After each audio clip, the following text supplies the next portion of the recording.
ఎందుకంటే ఎక్కువ సమయం చెప్పను, 35 నిమిషాలు 40 నిమిషాలు మాత్రమే వాక్యాన్ని బోధిస్తాను.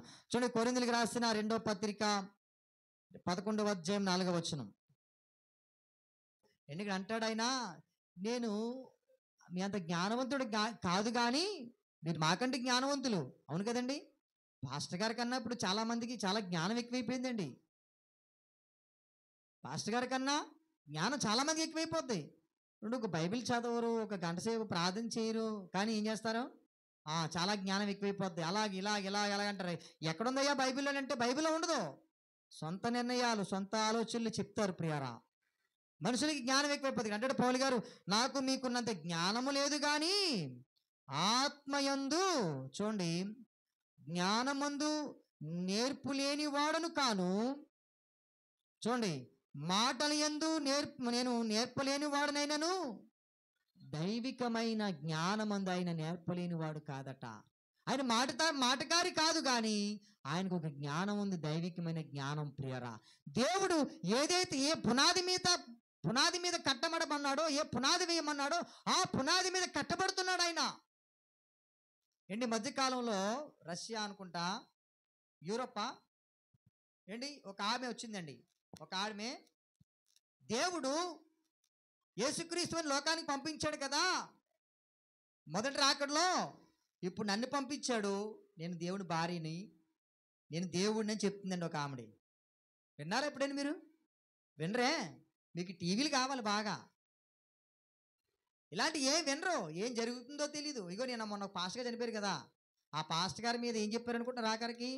ఆ పాస్టర్ గారు కింద పడిపోతున్నట్ట, గాల్లో నుంచి బైక్ వచ్చి ఆయన మీద పడిందట. అంత పెద్ద బైకు గాల్లో నుంచి వచ్చి ఆయన మీద పడేదట.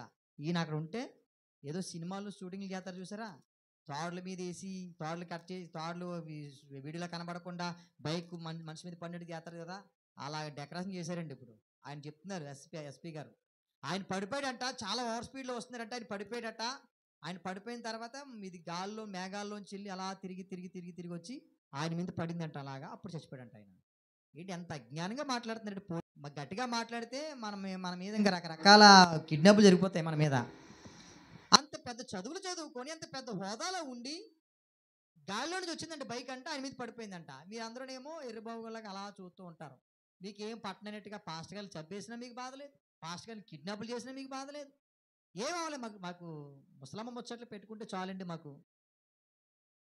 అదే చూసుకుంటున్నారు మీరు. సమాజంలో ఏం జరుగుతుందో తెలియట్లేదు. ఒకవైపు ఏమో అబద్ధ బోధకులు వస్తున్నారు. ఏంటి, ఆవిడేమో నేనే దేవుడు అంటుంది. ఆవిడ నేనే దేవుడు అంట. ఆవిడకి నేను దేవుని భార్యని వచ్చాను ఇక్కడ లోకానికి అంటుంది ఆవిడ. నమ్మేస్తున్నారు అందరూ కూడా, పొరలేడుతున్నారు ఆవిడ వెనకతలా. ఏ పునాది మీద మనం కట్టబడ్డాం ఒకసారి ఆలోచించండి. ఎక్కడ పడితే అక్కడికి, ఎటు పడితే అటు వెళ్ళిపోతూ అసలు స్థిరత్వం లేనటువంటి భక్తి అయిపోయింది ఈరోజు క్రైస్తవ్యానికి. అపోస్తలుల ప్రియ ఏ పునాది వేశారో ఆ పునాది మీద కట్టబడట్లేదు చాలా మంది. ఇక్కడ అంటాడు చూసా, ఏమన్నాడు చూసావా, ఇక్కడ మంచి మాటలు కనబడుతున్నాయి. మేము ప్రకటించిన సువార్త కాక మరి యొక్క సువార్త ఎవడైనా మీకు చెప్పిన ఎడలా మీరు పొందని మరి యొక్క ఆత్మను మీరు పొందినను. ఏంటి, ఇలా రకరకాలుగా ఈరోజు సమాజం పాడైపోయింది ప్రియరా. దేవుని సన్నిధిలో ప్రార్థన రాదు, దేవుని సన్నిధిలో ఆరాధన రాదు, కానీ లోకంలో మాత్రం కేకలు, అరుపులు, అమ్మో స్వరం ఎంత ఉందో 4 వీధులు వినబడుతుంది, కానీ దేవుని సన్నిధిలో మాత్రం మౌనంగా ఉంటారు. ప్రార్థన చేయరు, ఆరాధన చేయరు, ఎవరు కూడా కనీసం చప్పట్లు కొట్టరు. ఎక్కడ మేమేమో గొంతు చించిపోయినట్టుగా అరుస్తాం, ఆరాధన చేయండి, దేవునిలో ప్రార్థన చేయండి. మిమ్మల్ని బలపరచడానికి మేము బలహీనం అయిపోతున్నాం ప్రియరా. మనం ఏ పునాది మీద కట్టబడుతున్నామో ఒకసారి ఆలోచించేద్దాం. త్వరగా నేను ముగించేస్తాను. గలతీ పత్రిక మొదటి అధ్యాయము 6వ వచనం.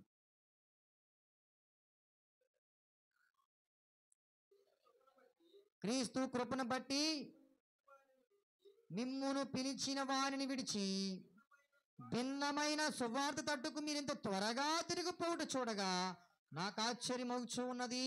ప్రియరా, పౌలు గారు ఎంతో ప్రయాసపడి సువార్త ప్రకటించి తన జీవితాన్ని త్యాగం చేసి ఏంటి అతను ఆ చెరసాల జైలుకి వెళ్ళిపోయాడు. ఆ 11వ అధ్యాయంలో మనకు కనబడుతూ ఉంటాయి. ఏంటి ఆ 11వ అధ్యాయం ముందు పేజీయే కదా. ఆయన ఎన్నిసార్లు శిక్షించబడ్డాడో, ఎన్నిసార్లు ఆయన జైలుకి వెళ్ళాడో, వస్త్రహీనుడైపోయాడో, తిండి తిప్పలు లేకుండా ఒంటరివాడు ఎడారిలో జీవించాడు ఆయన. అలాంటి వేదనకరమైన జీవితాన్ని అనుభవిస్తూ సువార్త ప్రకటిస్తే ఏమైపోయారట? 100కి 200కి ఆశపడిపోయి సువార్తను వదిలేశారట. వాళ్ళ వెనకాల తిరిగితే పేరు వస్తుంది, వాళ్ళ వెనకాల వెళ్తే 100 రూపాయలు వస్తాయి. అందుకే మనం చూడండి, మన క్రైస్తవులు కూడా ఏం చేస్తారు? రాజకీయ నాయకులు రాగానే జెండాలు పట్టుకుని తిరుగుతారు. 100 రూపాయలు ఇస్తారండి, మేము వచ్చేస్తామండి. 100 రూపాయలు ఇస్తే మేము వచ్చేస్తామండి, జెండాలు పట్టుకుని తిరుగుతారండి. ఎంత దారుణం అండి! అసలు మనం ఏ జెండా పట్టుకుని తిరగాలి? ఈరోజు మట్లాదివారం తిరిగావా? ఎక్కడికి వెళ్ళాం? ఎక్కడికి వెళ్ళాం. రాజకీయ నాయకుడు రమ్మనగానే 100 రూపాయలు ఇస్తాడట, వాటర్ ప్యాకెట్ కూడా ఇస్తాడట, పాస్పోర్ట్ బిర్యానీ కూడా ఇస్తాడట. వెళ్దాం ఏంటి? పాస్టర్ గారు సంఘంలో చెప్పచ్చు కదండి, అక్కడ 100 రూపాయలు ఇస్తున్నారట, జెండాలు పట్టుకుని వెళ్తాం. మళ్ళీ మా మీద కౌంటర్లు. అసలు మనం ఏం పట్టుకోవాలి, ఏం ప్రకటించాలి, ఏం చూపించాలి ఈరోజు? అండ్ ఒక పాస్టర్ గారు చనిపోయారు. మన కాకినాడ అంతా కూడా ర్యాలీ చేస్తాం. ఈ రోజుకి జరుగుతుంది ఇంకా ర్యాలీ. అన్ని ప్రాంతాలలో, అన్ని గ్రామాల్లో వేల కొలది ర్యాలీలు జరుగుతూనే ఉన్నాయి. మనకి ఏం పట్టలేదు. కనీసం ఆ ర్యాలీ చూస్తూ దానికి ఒకరు కూడా షేర్ చెయ్యం, దానికి ఇలా లైక్ కూడా కొట్టం. అమ్మో ఇంత ర్యాలీ చేస్తున్నారు అని. ప్రియరా, అసలు మనం ఏం ప్రకటిస్తూ ఉన్నాం? మనం ఏ పునాది మీద మనం కట్టబడ్డా ఒకసారి ఆలోచన చేయండి. ఏంటి ఇక్కడ అంటాడు కదా, నేను ప్రకటించిన సువార్తను కాక మీరు ఇంత త్వరగా తిరిగిపోవడం నాకు ఆశ్చర్యం కలుగుతుంది. భిన్నమైన సువార్త, అనేకమైన. ఇది మంచి మాటే కదా, అది కూడా మంచి మాటే. అన్ని మంచి మాటలేనా? అన్ని మంచి మాటలే. ఏంటి ఏది మంచి మాట? గుడ్ ఫ్రైడే అంటే ఏంటి తెలుసా? మంచి శుక్రవారము. ఎందుకు వచ్చింది? యేసుక్రీస్తు వారిని సిలువేశారు గనుక. శుభవార్త ఏంటి? ఆయన నీకోసం లోకానికి వచ్చాడు, ఆయన నీకోసం ప్రాణం పెట్టాడు, ఆయన నీకోసం మృత్యుంజయుడు తిరిగి లేచాడు, ఆయన రెండవ రాకడలో రాబో. ఇది శుభవార్త. ఇది పౌలు ప్రకటించిన వార్త. ఇది కాకుండా మరొకటి నువ్వు శుభవార్త అన్నావంటే నువ్వేదో మాయలో ఉన్నావు అన్నమాట, ఏదో ముసుగులో ఉన్నావు అన్నమాట. దేవునికి స్తోత్రం కలుగును గాక. అందరూ రెండు చేతులు పైకి చాపి దేవునికి స్తోత్రం చేద్దాం. హల్లెలూయా. ఆఖరిగా ఫైనల్గా ముగించేస్తున్నాను ప్రియరా. ఏంటి, మనము అపోస్తలులు వేసిన పునాది మీద మనము కట్టబడితే ప్రియరా, చూడండి మత్తయి సువార్తల మాటలు మీకు ఒక్కసారి మరలా జ్ఞాపకం చేసి నేను ముందుకు ముగించేస్తాను. మత్తయి సువార్త 7వ అధ్యాయంలో రాయబడుతున్నటువంటి మాటలు. కాబట్టి ఈ నా మాటలు విని వాటి చొప్పున చేయి ప్రతివాడును బండ మీద తన ఇల్లు కట్టుకొనిన బుద్ధిమంతుని పోలి ఉండిను. ఏమండి, ఈ విషయాలు జాగ్రత్తగా వినండి. మొట్టమొదటి పాయింట్ ఏంటి తెలుసా? బుద్ధిమంతుడు. ఏంటి, క్రీస్తు పునాది మీద కట్టబడిన వాడు ఎలా ఉంటాడు తెలుసా? బుద్ధిమంతుడై ఉంటాడు, బుద్ధి కలిగి ఉంటాడు. అర్థమవుతుందా? క్రీస్తు పునాది మీద కట్టబడిన వారు బుద్ధిమంతులై ఉంటారు, బుద్ధి కలిగి ఉంటారు, బుద్ధిహీనంగా ప్రవర్తించరు ప్రియారా, బుద్ధి కలిగి జీవిస్తారు, బుద్ధి కలిగి ఉంటారట. రెండవదిగా వాన కురిసెను. వాననగా ఏం వాన? ఈ వాన అనుకుంటున్నారా? ఇదిగో మొన్న వాన వచ్చింది, ఎండాకాలంలో కూడా వానలు వస్తున్నాయి. ఏమంటున్నారు?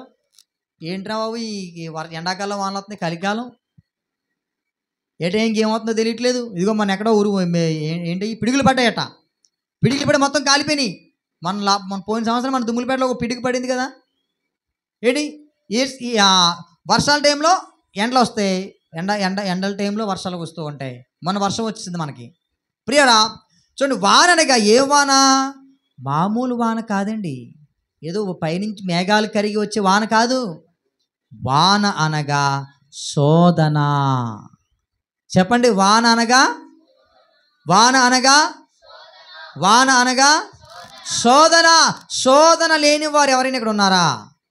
ఎవరు ఉండరు. నేను నాకు కూడా శోధన ఉంటుంది. నాకే ఎందుకు వస్తుంది శోధన? ఇంత భక్తి చేస్తున్నాను కదా నువ్వు అన్నావంటే నువ్వు భక్తి చేయట్లేదు, భక్తిహీనతలో ఉన్నావు. నాకే ఎందుకు వస్తుంది శోధన అంటే నీకే వస్తుంది శోధన. ఎందుకో తెలుసా?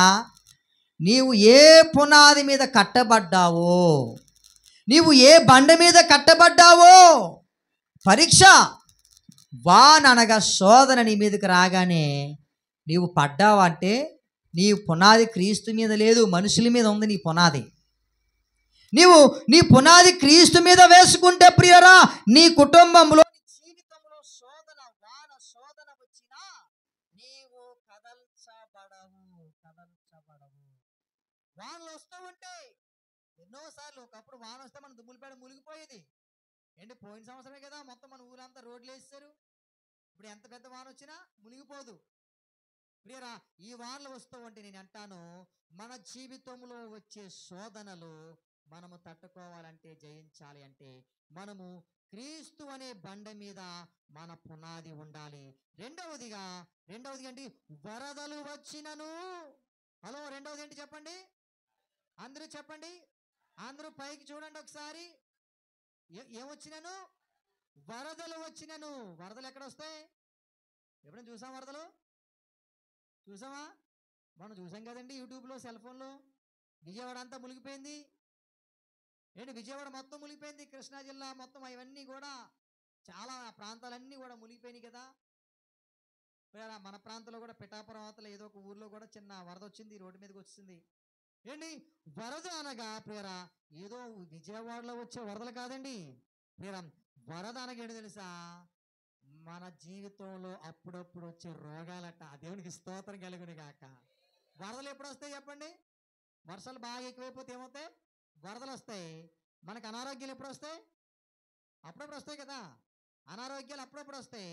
ఏంటి మన జీవితంలో మనకు వచ్చేటువంటి అనారోగ్యాల్లో మనం స్థిరంగా ఉండాలి అంటే మనము క్రీస్తు అనే బండ మీద మనము కట్టబడాలి. క్రీస్తు అనే బండ మీద మనం పునాది వేయబడాలి. వరదలు అప్పుడప్పుడు వస్తాయి ప్రియరా. అప్పుడప్పుడు వచ్చే వరదలకు కూడా మనం కొట్టుకొని పోతే ఏంటి ఎంతమంది చచ్చిపోయారండి మన వరదల్లో? గేదెలు, తర్వాత చాలా ఇంకా ఆయా దేశాల్లో వచ్చే వరదలకైతే ఒంటిలు ఎన్నో. మన ప్రాంతాల్లో గేదెలు, ఆవులు, ఇల్లులు, అన్ని బళ్ళు, కార్లు అన్ని కొట్టుకొని పోయాయి. ఆ చైనాలో వరదలు వచ్చాయి. ఏంటి కోట్ల మొత్తం అన్ని కార్లు, ఏదో ఏంటవి ఏదో పిల్లలు ఆడుకుంటారు కదండి, పేపర్లు చేసి బోర్డులు తయారు చేసి ఎలాగైతే తేలాడ చేస్తారో అలా తేలికెళ్ళిపోయి లక్షల రూపాయల కార్లు చైనాలో వచ్చే వరదలకి. ఇలా వరదలు అప్పుడప్పుడే వస్తాయి, కొంప ముంచేస్తాయి. ఏం చేస్తాయి? కొంప ముంచేస్తాయండి. మొన్న రాజమండ్రిలో ఒక పాపకి ఆత్మానికి తలబాధ వస్తుందట. తలబాధ వస్తుందని అని చెప్పగానే అమ్మ తలనొప్పి వస్తుందని కానీ 2 ముట్టుకలు వేసేదట. ఏంటే నీకు తలనొప్పి పెట్టి? హలో వింటున్నారా? మీకు తలనొప్పి పెట్టి అని 2 ముట్టుకలు వేసిందట. మా అమ్మ ఇలా కొట్టేస్తుంది కదా అనేసి మరలా ఏదో తట్టుకునేదట. మరలా ఇంకో 4 రోజులు పోయిన తర్వాత అమ్మ తలనొప్పి వస్తుంది, బుర్రబాధ వచ్చేస్తుందంటే గాడిలో తిరుగుతున్నావు కదా అందుకే వస్తుందని మళ్ళీ 2 ముట్టుకలు వేసేదట. ఇలాగ 4-5 సార్లు జరిగిందట. మొత్తం మీద ఇంకా వాళ్ళ అమ్మకి చెప్పలేక ఆ అమ్మాయి భరించుకుని ఉండిపోతే ఒకరోజు తలబాధ ఎక్కువైపోయి ఏడుస్తుందట.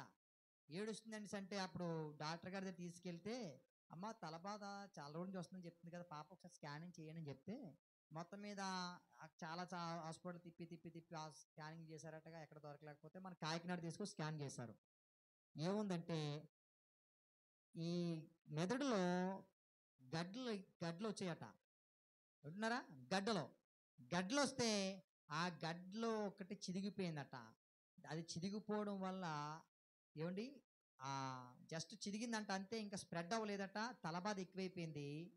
ఏమండి వెంటనే వాళ్ళు ఏం చేశారంటే వెంటనే ఆపరేషన్ చేయాలని అంటే వెంటనే ఆపరేషన్ చేసి 12 సంవత్సరాలు 13 సంవత్సరాల అమ్మాయికి వెంటనే ఆపరేషన్ చేసి ఆ తలలో ఉన్నటువంటి ఆ గడ్డలన్నీ కూడా తీసారండి చిన్న మెదడు దగ్గర. ఏంటి ఆ అమ్మాయి పాప ఇప్పుడు క్షేమంగా ఆరోగ్యవంతులుగా ఉంది. ఏంటి ఇప్పుడు ఈ అమ్మాయికి ఆ గడ్డ అనేది ప్రారంభంలో వచ్చినప్పుడు చూసుకుంటే ఇంత ప్రమాదం ఉండదు. ఏంటి ఇప్పటికే హాస్పిటల్లో ఉన్నారండి వాళ్ళు, జనరల్ హాస్పిటల్లో ఉన్నారు. పైన న్యూరో సర్జరీ జరిగింది, మెడికల్ వార్డు, ఎమర్జెన్సీ వార్డు పైన. ప్రియులరా, ఈ వరదలు అనేవి అప్పుడప్పుడే వస్తాయి, కొమ్మ ముంచేస్తాయి, మనం చూసుకోం. కొంతమందికి అనారోగ్యం వస్తుంది, పట్టించుకోరు. అది ఏమవుతుందంటే ఏంటి ప్రియరా అలా ఉంచేస్తారు, అది బాగా ముదిరిపోతుంది, పెద్దదైపోతుంది. కాబట్టి నేను అంటాను ప్రియరా, వరదలకు కూడా మనము జడియక ఉండాలి అంటే, నిలబడాలి అంటే మన పునాది క్రీస్తు మీద ఉండాలి. ఆఖరిగా ఏమన్నాడు? గాలి వీచినను గాలి వీచినను, అంతే కదండి, గాలి వీచినను, గాలి విసిరి ఆ ఇంటి మీద కొట్టెను గాని దాని పునాది బండ మీద వేయబడు గనుక అది పడలేదు. అంటే ప్రియర గాలి వీస్తుందట. గాలి బాగా, మనం సముద్ర తీర ప్రాంతంలో ఉన్నాం కదండి. సముద్ర తీర ప్రాంతంలో ఉన్న మనకు చాలా గాలి ఎక్కువ వేస్తుందండి. చాలా విపరీతమైన గాలి వస్తుంది. ఈ గాలికి ప్రియరా ఏంటి, కొన్ని కొన్ని ఇల్లులు ఎగిరిపోతూ ఉంటాయి. ఇప్పుడు బిల్డింగులు కాబట్టి ఎగరట్లేదు, కానీ ఒకప్పుడు ఎగిరిపోతూ ఉండేవి. ప్రియరా గాలి వచ్చినా ఏంటి, మనము కదలకుండా ఉండాలండి. గాలి అనగా ప్రియరా శ్రమలు, శ్రమలు, శ్రమలు వస్తాయి. మనందరికీ కూడా శ్రమలు వస్తాయి. మన కుటుంబం ఎన్నో శ్రమలు ఉంటాయి, ఎన్నో ఇబ్బందులు ఉంటాయి, ఎన్నో సమస్యలు ఉంటాయి. ఇవన్నీ కూడా శ్రమలు ప్రియరా. ఏంటి, శ్రమలకు కూడా మనము జడియక నిలబడాలి అంటే మనము క్రీస్తు అనే పునాది మీద మనము కట్టబడాలి, కట్టబడాలి ప్రియరా. క్రీస్తు అనే బండి మీద మనము కట్టబడినప్పుడు, క్రీస్తు అనే పునాది మీద మనము కట్టబడినప్పుడు ప్రియరా, మనం ఎప్పుడూ కూడా దేవునిలో నిలకడగా ఉంటాము, దేవునిలో స్థిరంగా ఉంటాము. ఎవరు కూడా మనల్ని కదల్చలేరు, ఎవరు కూడా మనల్ని దేవునికి దూరం చేయలేరు ప్రియరా. చాలా మంది చిన్న సమస్య రాగానే భయపడిపోతుంటారు, చిన్న సమస్య రాగానే కంగారు పడిపోతూ ఉంటారు, కంగారు పడిపోతూ ఉంటారు. ఇటు పరిగెడతారు, అటు పరిగెడతారు, ఎక్కడెక్కడికో పరుగులు పెడతారు. ప్రియరా నేనంటాను, నీవు దేవుని యందు విశ్వాసం ఉంచి నమ్మిక ఉంచితే నీవు కదలక నిత్యము నిలుచు సియోను కొండవలే ఉంటావు. నీవు దేవునికి స్తోత్రం కలుగును గాక. హల్లెలూయా. చదవండి ఒక్కసారి కీర్తన గ్రంథము 125వ అధ్యాయం మొదటి వచనం. 125వ అధ్యాయం మొదటి వచనం. యెహోవా యందు నమ్మిక ఉంచువారు కదలక, ఇప్పుడు అందరూ చెప్పండి, యెహోవా యందు నమ్మిక ఉంచువారు కదలక నిత్యము నిలుచుదురు. యెహోవా యందంట నమ్మిక ఉంచువారట కదలక ఏం చేయబడతారట, నిత్యము నిలుస్తారట. దేవునికి స్తోత్రం కలుగును గాక. కనుక ప్రియరా, మనం యెహోవా యందు నమ్మిక ఉంచేవారుగా ఉండాలి. యెహోవాను ఆశ్రయించేవారుగా మనం ఉంటే ప్రియరా, మనం ఎప్పటికీ కూడా మనము కదల్చబడము, మనం ఎప్పుడు కూడా పైకి ఎగురుతామట. చూడండి, మంచి పాట ఒక భక్తుడు రాశాడు.